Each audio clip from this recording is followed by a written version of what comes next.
Thank God you came when you did. Did Max send you up here after us? Max, I haven't talked to that Fruit Loop for. What month is it again? If Max didn't send you, and not that I'm not grateful, but why? Why are you here? About 2 weeks ago, I'm up here. Rose gives me some awesome new chems to try. Says to come back when I'm done testing them. Lemon lime mentats. My ass didn't make me any smarter. Just turned my tongue dark green. See. That's pretty bad. I haven't seen your tongue turn that color since the St. Patty's Day beer experiment 3 years ago. By the way, where the fuck were you? You missed out on Edward's funeral. You know me. And grief. And losing people. Edward was a decent guy. Halfway decent lay. Figured Rose's chems would help. Woke up in Morgantown a few days later. You missed out on Annabelle decking maniac. They gave a good eulogy. Something I'm sure Edward appreciates.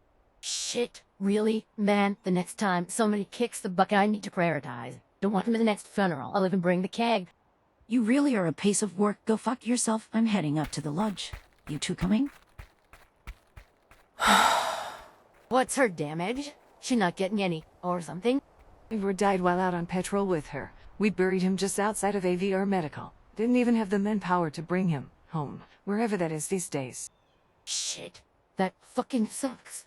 Okay. A small party full for the King Queen. Look, she's welcome a beer or two from my stash. Let her know. This just all fucking sucks. Max took her off the booze. Don't need her becoming an alcoholic. In the middle of all of this. In the middle of all of what? This is the best time to get wasted and blasted. We got what? A few more years on each of us. But for some bag Nina eats us up. Why not just live it up? We're here on a mission from the Mistress of Mystery. The Mistress of Mystery. That old radio show. Kate preferred Gronak myself. You know she's fictional, right? You remember Shannon Rivers, the one who played her, old friend of Belit's. Well, she apparently decided to be it. For real. An entire lair underneath her house. Max is there right now. Holy shit, I mean, that is kind of Coolsville. Last time I was over in Joelstown, I was puking my guts out. If you can sober up just enough to be of use, you could always join us. Somehow the cutthroats had an inside source in order. Wiped them out within a year. Trying to figure who the mole was. Well, if there was a rat fink, they would have reported to somebody. I am pretty sure it wouldn't be David, directly anyway. Does the name Bruddy ring any bells? Bruddy Torrance was a young raider. Got promoted to a lieutenant of his own crew. Think he stayed down in the Black Diamond Lodge. He was one of the locals, but not the originals. How do you know that? Mentats actually worked, took a bunch of them, and decided to read up on all of the raiders. I mostly read up on the cutthroats. David ran a pretty tight ship, for a while, at least. Then we should probably go find a bomb and find where he stayed. Maybe a terminal, a holotape, something. You care to join us? Nah, I got business to settle with the bitch that turned my tongue green. See you later, alligator. Well, let's get back to it. Annabelle headed into the main lodge. Hopefully she hasn't gone too far.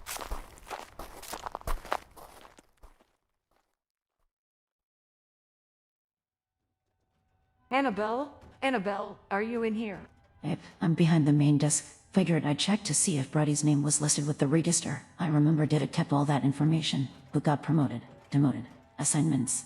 That was really stupid of you to just run off. You might have gotten yourself ambushed. Figured we didn't have all day chatting up the beer queen. She's never any help. Well, okay, mostly never. Wrong again. She apparently memorized all the vitals of the cutthroats. Like some drunk version of baseball card stats. Brody Torrance, apparently. And he was a local. Young. From the sounds of it. I don't care the fuckface's last name, but bingo, I have found his room key. Okay, some more luck on our side. Let's dash down to the Black Diamond Lodge. I want us to have as much time as possible to search, before it starts getting dark.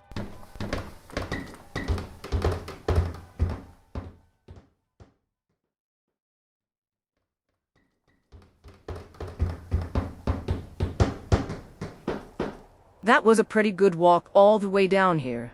So many burnt-out buildings. Almost can't remember how large and busy this place was. Hundreds of people. Golf carts bringing down room service. I stayed frequently next door, in fact. You want to go first, before you drown us in memories of wealth and privilege? A pretty small room, but I guess any private room was considered privilege. The venerable 40 pieces of silver. To betray so much just for a bed. A terminal. A dresser. Okay, the terminal is good enough. I've got the holotape in. Let's see what Project Siphon finds. Hey, Rose, my fucking tongue is green. What gives? Sounds like Helga made it up to Rose. She must be transmitting. Well, look who it is.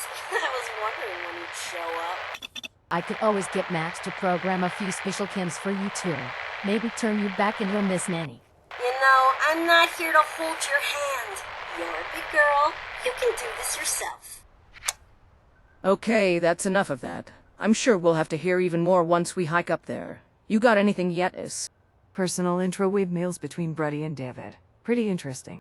This definitely confirms it was a ranking member, and a girl, not a man, not a woman. Rules out Shannon and Frederick. That narrows it down quite a bit, if you know what I mean, Belit. No, there are still several possibilities. I never really thought it could be Shannon or Frederick.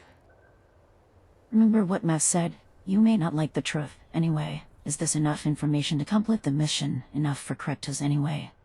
We know everything but the traitor's name at this point, and the logs indicate she was dealt with after the order was destroyed. David wouldn't have allowed any loose ends.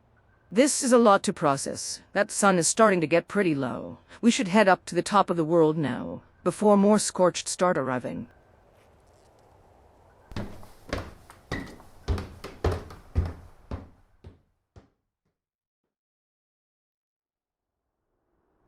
Okay, if my message from Max is right, Evertabot should circle around outside for another 10 minutes or so. Should clear off any remaining scorched. Look, I like you and all, but you're kind of cramping my style right now.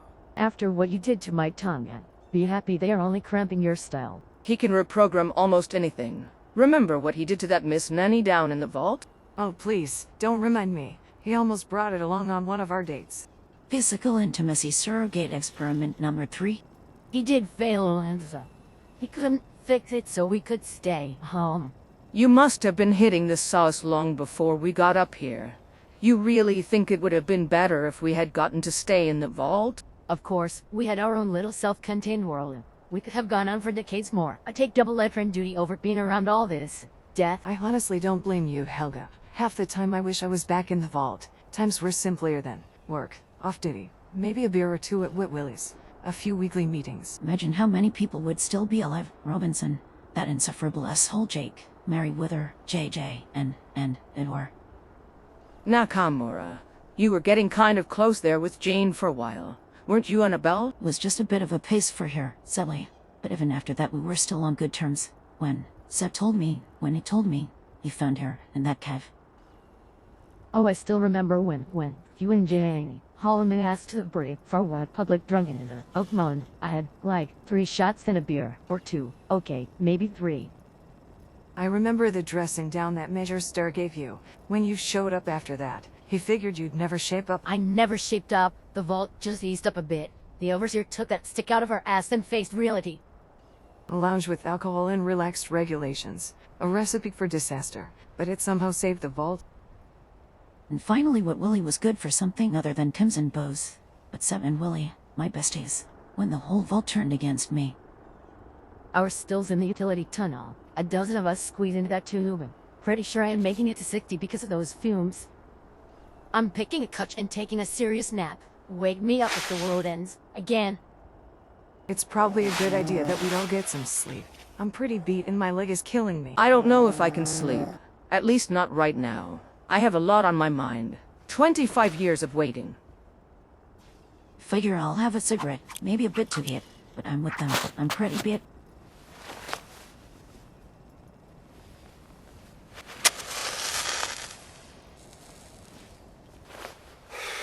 I needed that. You want to head off this? I figure I won't smoke the whole thing.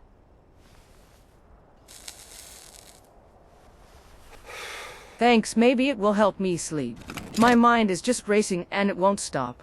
I suppose I could tap into my whiskey bottle, but the thing is, I don't actually want to sleep. Still get that feeling all the time. I guess it's from all those months having to keep one eye open.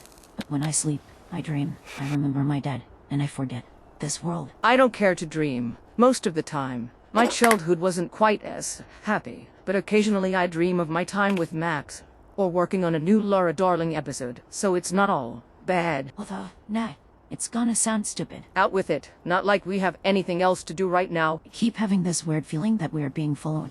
When I was taking up the rear on the way back up from Bruddy's room, I swear I spotted something in the tree line, but figured it was just paranoia. I keep getting that feeling too. When me and Ace were being chased by that scorched beast. When I was out on patrol before we left. Max says it's just our new heightened awareness. Well, I'm going to lay down, close my eyes. Maybe I sleep, maybe I don't. I might read over some of Max's project reports. He always put me to sleep when he droned on. Always weirdly made me feel secure. So, are you excited for what answers we might find when get back to Riverside? No, frankly, and I would never admit this to anybody else. I'm terrified.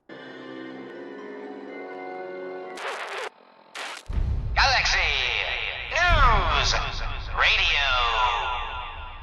When evil walks the street.